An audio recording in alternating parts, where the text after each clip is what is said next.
My name is Chris Johnson, and I am always confused with people's seemingly never-ending quest to not be alone. You know those motherfuckers, right? They're always in relationships. A relationship ends, they get in another one real fast. I've never been like that. I've never gotten it. I don't know how it's healthy for you. And how the fuck don't you want to be alone? I'm alone all the fucking time. It's awesome. Like, if I'm going to bring somebody in here, and I'm talking about like my apartment, my world, my life, shouldn't they add something to it? Why the fuck would you want somebody around just so they're around? I mean, that sucks. I was in a relationship for 14 and a half years, and like towards the end of it, I didn't fucking see it at the time. When you're in it, you think things are fine, or you want things to be fine, or you think like, hey man, if I fucking love her, like things are gonna be fucking great. But then you think back, you're like, well, that was kind of shitty, because like we weren't getting along towards the end. We weren't like friends. It was just like a fucking burden having the other person there. Like, yeah, cool. Like if I need a fucking ride to work, they can give me a ride to fucking work. And it sucks if you're fucking alone and you gotta like figure out shit with your car or like with appointments or whatever. But isn't it better to do that by yourself and not be fucking miserable than in like some dead-end relationship or whatever? I'm just so fucking confused by it. I know somebody who is either going through a breakup or I don't really know what the fuck the status is. I have no fucking idea. But they were living with somebody, they were together, and now they're not living together anymore. So like in my world, you motherfuckers are broken the fuck up. So dude moves out of the house. He's gone. He's history. Or maybe he's not, but I don't know. But he's not living there anymore. So the fucking woman who owns the house has got like a neighbor, and she's like already trying to like set this person up with like more people. Like, you gotta start going on dates. She just fucking broke up with a guy. They've been together for like, I don't know, 5 fucking years. Like, why the fuck do you think she'd want to fucking date somebody after a week? Like, he just moved out. What the fuck is going on? What the fuck is the matter with you? Why would you even entertain the idea of saying that to somebody? If I knew somebody who went through a fucking breakup, I wouldn't be like,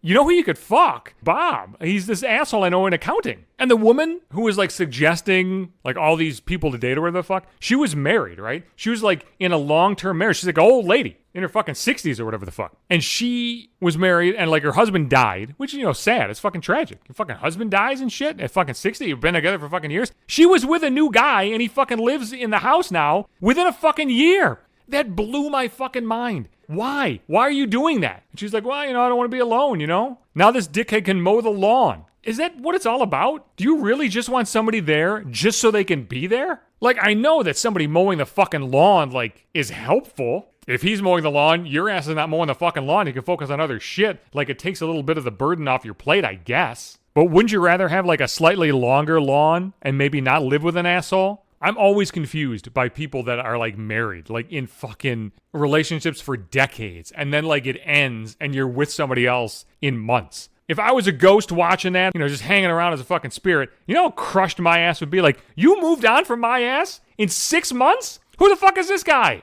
I always feel like I would know about it, like if it happened. Or like if I was on the receiving end of it, like if I was in a relationship that long, like let's say my relationship with my wife was good and it didn't go to shit and we were together for like fucking 60 years or whatever, and then like she died, I'd feel like I can't fucking date somebody else. Like, what if she's like chilling? You know what I mean? Like, what if she's hanging with me here? What if like I'm sitting around watching Jeopardy, ghost of my fucking dead wife is watching Jeopardy, like I can't bring somebody else in here. What the fuck is this? I'd feel weird about it. I would feel like I was replacing something. I don't understand how people can just easily replace shit. They do it with people. They do it with pets. Like, they're not fucking toys. It's not your car goes to shit and you get a new one next week. These are living things with feelings and personalities and shit. And supposedly, you are as well. Look, I totally get wanting to replace something that you lost. When I went through my divorce, I was fucking devastated. And I so fucking badly wanted to replace what I lost. I feel like my situation was a little different than somebody dying because, like, I feel like, and I'm not wishing, like, death at my ex-wife,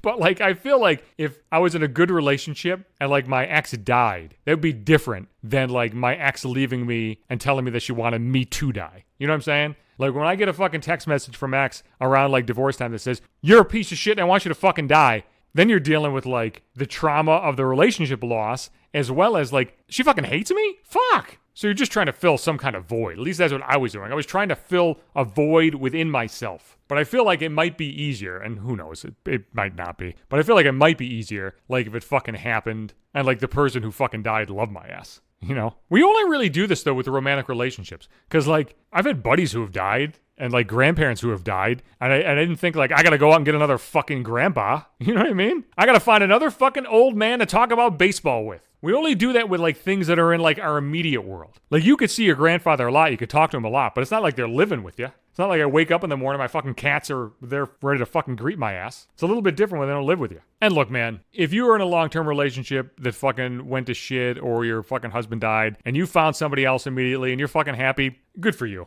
More power to you. I'm just saying I'd probably be fucking judgmental about it. If I were that woman's neighbor and she were married to a guy for 20 fucking years and then like some new asshole just moved in, I'd be like, man, you're kind of a dick, aren't you? And who the fuck is this guy now? I'm not talking to this fucking guy. I'm loyal to the other fucking guy. I'd feel like obligated to like fucking stand up for this guy's memory and shit. Anyway, I'll be back. Sundays and Wednesdays, that's when new podcast episodes come out. Podbean is the host of the cast. Every fucking episode is there. All of them. But I'm also on Apple Podcasts, Pandora, TuneIn, Spotify, iHeartRadio, Amazon Music Podcasts, wherever the fuck you want. I'm on Twitter and Blue Sky if you want to shoot me a tweet at Johnson Hates You. I'm on Instagram. Follow my fucking ass. And maybe 5 minutes. You want to catch this podcast on Facebook? Chris Johnson is there as well. That is right in my fucking timeline.